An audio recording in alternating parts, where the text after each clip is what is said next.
So that was the first question. If there is no morality, there will be no liberty. Now coming to the second mock question, that is related to liberty and corruption. Corruption is the most infallible symptom of constitutional liberty. Critically examine these statements. भ्रष्टाचार संवैधानिक स्वतंत्रता का एक अभ्रांत या बहुत ही बड़ा लक्षण है, इस कथन की समालोचना करें। वैसे विद्यार्थी मित्रों, ये प्रश्न ऑलरेडी यूपीएससी के public administration mains optional subject में एक बार पूछा गया था, आई थिंक 2018। और एक ऐसा भी ट्रेंड है कि कुछ बार ऑप्शनल सब्जेक्ट जैसे political science, public administration, geography, वहां से कुछ क्वेश्चन जो पहले पूछे गए अब वो जनरल स्टडीज के अंदर उसको वापस पूछ लेते। तो अब ये क्वेश्चन कि अगर संविधान में दी गई आजादी क्या वो भ्रष्टाचार को पैदा करती है? So how to go about this answer? First of all जो मेरे दिमाग में कुछ पॉइंट्स आते हैं, and then I will request Rakesh sir की इसको और हम बेहतर कैसे करें। So first of all we can start by defining either the corruption, या उसका कुछ ट्रांसपेरेंसी, इंटरनेशनल का रैंकिंग या ऐसा डेटा दे दे, और फिर कॉन्स्टिट्यूशनल लिबर्टी क्या उसकी मदद से भ्रष्टाचार को प्रोत्साहन मिल रहा है, उसके बारे में कुछ बॉडी में चर्चा शुरू करें। जैसे कि एक चीज है फ्रीडम ऑफ ट्रेड मिला है हमें, बट सामने इकोनॉमिक सर्वे ने बताया कि क्रोनी कैपिटलिज्म, जहां पर उद्योगपति पॉलिटिशियंस को पैसा दे के स्पेक्ट्रम माइनिंग राइट्स खरीद लेते हैं। There is freedom of speech, but freedom of speech के अंदर fake news, paid media, social media को मैनेज करके करप्ट लोग खुद इलेक्शन जीत भी रहे हैं और आगे और भ्रष्टाचार करते हैं। Under article 311 the immunity is provided to civil servants, but वो सिविल सर्वेंट उसका फायदा उठाकर हमें नौकरी से कोई नहीं निकालता, करप्शन करते हैं। राइट टू कंटेस्ट इलेक्शन दिया गया है, बट बहुत सारे एमपी एमएलए जिनका क्रिमिनल रिकॉर्ड है और वो भी यहाँ वहां से लूप होल लेकर सालों तक चलते रहते हैं। Under the constitution the 6 schedule area के अंदर autonomous councils district and regional level दी गई हैं। फाइनेंस कमीशन भी कॉन्स्टिट्यूशन द्वारा बनाया जो प्रीवियस ईयर्स में स्पेशल कैटेगरी स्टेट्स को ज्यादा पैसा देता था। यहाँ पर भी हम पाते हैं इकोनॉमिक सर्वे ने पाया कि ये सब इलाकों में बहुत सारा पैसा दिया गया, बट कुछ अच्छा काम नहीं हुआ, as if there is an ad curse. Indirectly they are suggesting कि सारा पैसा करप्शन में चला गया। यूनियन गवर्नमेंट एग्रीकल्चर इनकम पर इनकम टैक्स नहीं लेती, तो ये सब जो थोड़ी बहुत लिबर्टी हमें मिली है तो ब्लैक मनी के लिए हम यूज करते हैं। However thinking on all this things, ultimately we realize कि कॉन्स्टिट्यूशन जिन लोगों ने लिखा, हमारे लीडर्स ने, उन्होंने ये सब लिबर्टी इसलिए नहीं दी कि सब करप्शन करे, लेकिन उसके बाद जो कुछ new leaders, new civil servants, उनके वीक कैरेक्टर या लूपहोल्स के चलते करप्शन पैदा होता है। So my request to Rakesh sir, this was some idea that is going in my mind, but when we write this in exam, that constitutional liberty is bringing corruption, so how to go about this, sir? Yes, another very interesting concept here we are discussing. Again, बच्चों आपको यहाँ पे ये ध्यान रखना है कि जब भी ऐसे आंसर्स आते हैं जिसमें लिखा जाता है कि एक्सप्लेन में आपको बहुत बड़ी लिबर्टी मिल जाती है, you get the liberty here. And that liberty is of your expression. यहां पर जब भी हम इस तरह के क्वेश्चंस को डिस्कस करें तो हमें एक बहुत ही छोटा सा प्रिंसिपल हमें याद रखना चाहिए, और उस प्रिंसिपल का मतलब ये होता है कि करप्शन, अल्टीमेटली जो करप्शन है वो कौन से एथिकल प्रिंसिपल के वायलेशन से हो रहा है, तब हम इन सब चीजों को बात कर सकते हैं। अदरवाइज अगर हम यही नहीं पता लगा पाए कि हम कैसे करप्शन कौन से एथिकल प्रिंसिपल के ब्रेक डाउन होने से हो रहा है। फॉर एग्जाम्पल, आज हम एक बहुत अच्छा सा कंसेप्ट मैं आपको समझाना चाहता हूं इस संदर्भ में। एक होता है एथिकल इगोइज्म, एक होता है एथिकल इगोइज्म। अब एथिकल इगोइज्म क्या है ये आपको एग्जाम में एक्सप्लेन करना ही पड़ेगा। जब भी आप ये सब चीजों के बारे में बात सोच सकते हैं, अगर आपने ये लिखा तो this will be treated as, केवल ये लिखा तो this will be treated as polity का आंसर, हमें लिखना है एथिक्स का आंसर, ठीक है। तो जैसा कि मैं आपको बता रहा था कि हमको देखना है, पहले सबसे पहले एक्सप्लेन करना पड़ेगा कि एथिकल इगोइज्म क्या है। सो एथिकल हमें शुरू यही करना चाहिए कि here I would like to explain the ethical meaning of the corruption which leads to corruption, and I would like to point out that ethical egoism is one of the main reasons. अब ethical egoism क्या चीज है? अगर आपने ये चीज अच्छी तरह लिख दी एग्जाम में तो फिर आप कोई भी चीज कनेक्ट करेंगे तो आपके लिए खुद के लिए बहुत ईजी होगी। अब मैं आपको समझाना चाहता हूं कि एथिकल इगोइज्म का अर्थ होता है कि जो व्यक्ति केवल अपने सुख के बारे में सोचता है, उसको दूसरों के सुख से मतलब नहीं है, और ये चाहता है खुद की तो बहुत सुख हो और दूसरे के दुख ही दुख हो। That is ethical egoism. So this not that ego जो अपने आप को सोचता है कि मैं बहुत बड़ा इगोइस्ट हूं या वो नहीं है। यहाँ पे एथिकल इगोइज्म मतलब जो अपने ही अपने खुद के बारे में सोच रहा है और दूसरों का बुरा सोच रहा है, या दो चीजें साथ साथ हैं, एक तो अपना भला हो और एक दूसरे का अच्छा नहीं हो। अब हम जब दूसरे का अच्छा नहीं हो, जब इस बात पे आ जाते हैं, तो हम अपने को जो हमें अधिकार दिए गए हैं कॉन्स्टिट्यूशन के द्वारा, जो हमको विभिन्न शक्तियां दी गई हैं, जो हमें डिस्क्रिशनरी पावर्स दी गई हैं, उनको हम अपने स्वार्थ के लिए यूज करने लग जाते हैं। अर्थात जैसे ही हम एथिकल इगोइज्म की तरफ जाएंगे, उसी समय स्टार्ट हो जाएगा हमारा करप्शन की तरफ मूवमेंट, क्योंकि हम अपने सेल्फिश इंटरेस्ट के लिए काम कर रहे हैं। फिर आपको यहाँ पे इसके साथ लिखना चाहिए, हम लोग, I will propose, this you have to write in the answer, that I propose that instead of ethical egoism, if in the society altruism is being spread, if altruism is there, then the provisions of the constitution will help us removing the corruption. So what is altruism? Altruism means you are liking happiness of other persons, you are enjoying happiness of other persons. So once you start enjoying happiness of other person, means you are not doing injustice with anyone. So doing justice is one of the greatest virtue. You have to develop this argument like this. So our life has to be virtuous. So whenever virtues are being attacked by vices, it's very interesting. This answer has to be taken on this platform. So you have to write that when the virtues are attacked by vices, then it becomes a very difficult situation to follow the liberties given in the constitution. Why? Here you should write one very prominent thing which will give you high marks if you remember that. Whenever you are using the word vice, vice means जो आपके दुर्गुण है, और जब हम कहते हैं कि आपके वर्चूज मीन्स आपके सद्गुण हैं। यहाँ पे याद रखिए, आज की तारीख में आपको चाहे कुछ भी हो जाए, इस बात को लिखना ही है एग्जाम में।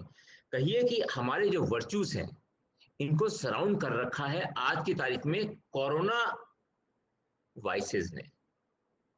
याद रखिएगा, ये चीज जरूर लिखनी है। जैसे ही आपने लिखा कोरोना वाइस, तो टीचर एकदम देखेगा कि इसने क्या लिखा है, व्हाट इज कोरोना वाइस, ये कहां से आ गया, ये तो किसी एथिक्स के पेपर में होता ही नहीं है कोरोना वाइस। यहाँ पे आपको बताना पड़ेगा कि अगर हम कोरोना वायरस को अपने से दूर रखना चाह रहे हैं, दूर रख पाए, यानी कि हमने प्रिकॉशन लिए लाइफ के अंदर, हमने अपने मास्क लगा रखा है, हमने अपने ग्लव्स पहन रखे हैं, हम 2 गज की दूरी हमने बना रखी है। अगर हमने इस करप्शन के वाइस से, यानी करप्शन के कोरोना वाइस से अगर हमने अपनी सेफ्टी रखी, अपनी सिक्योरिटी रखी, अपने को बचा के रखा, तो हमारे पे आक्रमण नहीं कर सकता ये। तब जो कॉन्स्टिट्यूशन के अंदर जो फ्रीडम्स दी गई हैं, freedom of trade, freedom of speech, right to contest election, all those things, they become very स्ट्रीमलाइन्ड।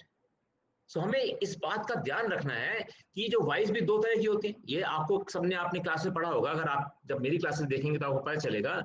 ये वाइस जो कोरोना वाइसेस हैं, मैं इनको हमेशा कोरोना वाइस कहता हूं क्योंकि ये बहुत ही इजीली एक्सप्लेन करती हैं पूरे कंसेप्ट ऑफ एथिकल पेपर को। हमें ये याद रखना है कि जो 2 ये वाइसेस होती है ना हमारी लाइफ में, ये वाइसेस का जो एवरेज होता है, जो वाइसेस का एवरेज होता है, दैट इज वर्च्यू। इसका मतलब जैसे हमने अटैक करने दिया इन वाइसेस को हमारे ऊपर, तो हम हो जाते हैं करप्ट। तो जब करप्ट हो गए, तो हम अपनी, अगर सिविल सर्वेंट्स को जो पावर्स दी गई हैं, तो हमारा अब हम आंख एक ही तरफ दिखना शुरू हो जाता है हमको, फिर हमें दूसरी तरफ दिखता नहीं, फिर हम अपने आप को जस्टिफाई करने लग जाते हैं करप्शन से। यानी कि आज अगर मेरे पास कोई आदमी लेकर आया, शुरू में ऐसे ही करते हैं, शुरू में हमेशा ऐसे ही किया। आंसर में लिखना है आपको कि initially most of the people they don't know what is dishonesty and integrity, they are 2 different things. I think you know very well. Initially there is a question of honesty only. Honesty means जो आपने किया है, जैसे किया है, आप उसको वैसे ही एक्सेप्ट करें, that is honesty. और integrity means जब होता क्या है, everyone is basically in inner self, we are one. So integrity of nation की बात करते हैं तो हम कहते हैं कि हमारा देश एक है, that is integrity. उसी प्रकार in this paper we consider that we are from within ourselves, we are one, united. अभी मेरे पास आज स्लाइड नहीं है, तो मैं आपको दिखाता उसको बना के। लेकिन हमारे जो अंदर से, जैसे ही हमारा आंतरिक सोच टुकड़ों में अलग अलग होने लग जाता है, जब एक हिस्सा सोच रहा होता है अरे नहीं मैंने इससे मैं कोई काम तो किया नहीं इसका, तो मुझे कोई करप्शन थोड़ी हुआ, ये करप्शन नहीं है, ये तो मुझे वैसे ही गिफ्ट देने लेके आया है, मैं नया नया मैंने ज्वाइन किया है भाई अभी यहाँ पर। ऐसे कोई एमएलए साहब हैं, उनके पास कोई लेके आ गया ट्रांसफर के लिए, उन्होंने बेचारे भी नए नए बने उनके ट्रांसफर के लिए, ओके क्या ये बात भी कर रहा है, मैं कुछ गड़बड़ थोड़ी कर रहा हूँ, मैं तो किसी को फोन करके तो कहूंगा। इसका मतलब जैसे ही आपने अपने वर्चूज को वाइसेस के द्वारा हावी होने दिया, जैसे वाइसेस आपको अटैक करने लग गए, तो आप जो कॉन्स्टिट्यूशन के अंदर हमें लिबर्टीज दी हुई हैं उन सबसे बहुत बहुत बहुत दूर होते चले जाएंगे। This is the basic concept you have to mention in the answer. Then only you will score high marks. जी सर, डेफिनेटली आपने बहुत सही बात करी कि ये जो प्रेजेंट स्केलेटल फ्रेमवर्क बनाया गया है ये तो सिर्फ पॉलिटी का ही पॉइंट ऑफ व्यू देता है, लेकिन जब हम लोग इसको पेपर 4 एथिक्स में लिखते हैं तो डेफिनेटली ये जो एथिक्स के जो प्योर कंसेप्ट्स हैं जैसे ethical egoism, altruism, vices and virtues, इसकी बात करके इसको जस्टिफाई करें, only then we can expect to score high marks. जी सर, आपने बहुत सही बात करी। Now quickly I will go through the points, that is introduction में ओके करप्शन एंड उसका अगर कुछ रैंकिंग हम देखें तो ट्रांसपेरेंसी इंटरनेशनल उन्होंने बनाया corruption perception index, so out of 180 nations India is ranking at 80th। और जो इंडियन कॉन्स्टिट्यूशन में कुछ लिबर्टीज हमें मिली है, कुछ फ्रीडम, इम्यूनिटी, पावर्स, लेकिन जो राकेश सर ने बताया कि एथिकल इगोइज्म के चलते कुछ इंडिविजुअल्स अपने फायदे के लिए और दूसरों का बुरा करने के लिए उसका मिसयूज करते हैं। एंड एज ए रिजल्ट बहुत सारी चीज़ें जैसे आर्टिकल 311 जहाँ पर सिविल सर्वेंट्स को प्रोटेक्शन दिया गया है, but then it was found by Santhanam committee and Veerappa Moily's administrative reform commission कि कैसे वो इम्यूनिटी प्रोवाइड करता है और फिर सिविल सर्वेंट सोचते हैं हमें कोई नौकरी से निकाल नहीं सकता, they engage in corruption. Freedom of trade and commerce, लेकिन हम पाते हैं कि वो सब फ्रीडम, लिबर्टी, लाइसेंस कुछ गिने चुने बिजनेसमैन भ्रष्टाचार से अपने हाथ में ले लेते हैं, mining, spectrum rights and other things. As a result it is encouraging some corruption. So crony capitalism is one problem. Then paid media freedom of speech, that is another problem. 6 scheduled areas, और वहाँ पर कैसे जो अलग अलग funds जाते थे वो ठीक से यूज नहीं हो पाया, ऐसा इकोनॉमिक सर्वे 2016-17 ने जो बात करी एड कर्ज के बारे में कि क्योंकि वहाँ पर बहुत सारा पैसा गया भ्रष्टाचार में चला गया, so the area could not develop. Minority educational institutes को पावर दिया गया है अपना सेल्फ सब काम देखने के लिए, बट वहाँ पर भी कुछ भ्रष्टाचार के नए रिपोर्ट्स आते हैं। फिर ये बात है कि tax on agriculture income union can not take and state government उसको लेने से they avoid taking it for some electoral purpose, but then it is misuse for creating black money. Even in USA their constitution provides right to bear arms, हथियार रखने का हक है, लेकिन वहां पर भी उनकी वेपन मैन्युफैक्चरिंग कंपनीज वो हक छीना नहीं जाए इसलिए billions of dollars election campaigning में देते हैं, और उसके चलते नए फॉर्म्स ऑफ करप्शन। और ये हथियार सब लोग रख सकते हैं, उससे भी वायलेंस, रॉबरी, करप्शन के नए नए आयाम हमको देखने को मिलते हैं। सो अल्टीमेटली इन कंक्लूजन जो राकेश सर ने बताया कि मेकर्स ऑफ आवर कॉन्स्टिट्यूशन उन्होंने तो जो लिबर्टीज प्रोवाइड करी थी वो इसलिए ताकि सिटीजन्स अपनी लाइफ में आगे प्रोग्रेस कर सके, ना कि इसलिए कि करप्शन आगे बढ़े। लेकिन in the later years ethical egoism के चलते कुछ लोग अपना अच्छा और दूसरों का बुरा सोचते हैं, so they have used this type of opportunities for corruption. ये करप्शन उससे पब्लिक ट्रस्ट, सोशल कैपिटल, ये सब डेंजर में आता है, and therefore we should all strive to create a corruption free society. यहाँ पर मिस्टेक्स विद्यार्थी क्या कर सकते हैं, जो सर ने बहुत सही बताया कि सिर्फ कॉन्स्टिट्यूशन की बात करनी नहीं, कॉन्स्टिट्यूशन, लिबर्टी और करप्शन के बीच लिंकेज हमने एस्टैब्लिश करना है। करप्शन हमको डे टू डे कैसे परेशान करता है वो प्रश्न में नहीं पूछा गया है।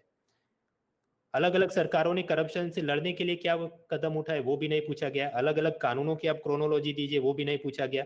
सुप्रीम कोर्ट ने जजमेंट में क्या लिखा, कमिटी ने रिपोर्ट में क्या लिखा वो भी नहीं पूछा गया। This paper is mains paper for ethics, जहां पर आपने एथिक्स के माइक्रोस्कोप और टेलीस्कोप और लेंस की मदद से इसको लिखना है। So that was the first question we saw, morality नहीं होगी तो लिबर्टी नहीं होगी। दूसरा क्वेश्चन हमने देखा लिबर्टी कॉन्स्टिट्यूशन में है तो करप्शन कैसे पैदा हो रहा है, और हमने बेसिक ओवरव्यू लिया। बियॉन्ड दैट इसकी और डिटेल में चर्चा राकेश सर और उनका complete course on ethics, integrity and aptitude जो अनअकैडमी प्लस प्लेटफॉर्म पे चल रहा है अक्टूबर टू दिसंबर, रेगुलर उनकी classes, doubt resolution and detail studies of this type of ethical topics. और चेकआउट के दौरान आप कूपन कोड यूज कर सकते हैं RVMP for additional discount. Moving to the next question, question 3 is related to neutrality in moral crisis. So the question is like this: the hottest places in hell are reserved for those who, in the times of great moral crisis, maintain their neutrality. Dante discuss. नर्क के जो सबसे गर्म स्थान है वो उन लोगों के लिए आरक्षित है जो कि नैतिक संकट में भी अपनी तटस्थता को बनाए रखते हैं. So that means during moral crisis we should not be neutral, we should go for the side of good. अब इसको हम सोचना शुरू करें तो दिमाग में इसको इंट्रोडक्शन में कुछ ऐसा आता है कि डांटे ने जो भी बातें करी नर्क और स्वर्ग के बारे में, उससे हम कुछ परिचय करें इस चीज का.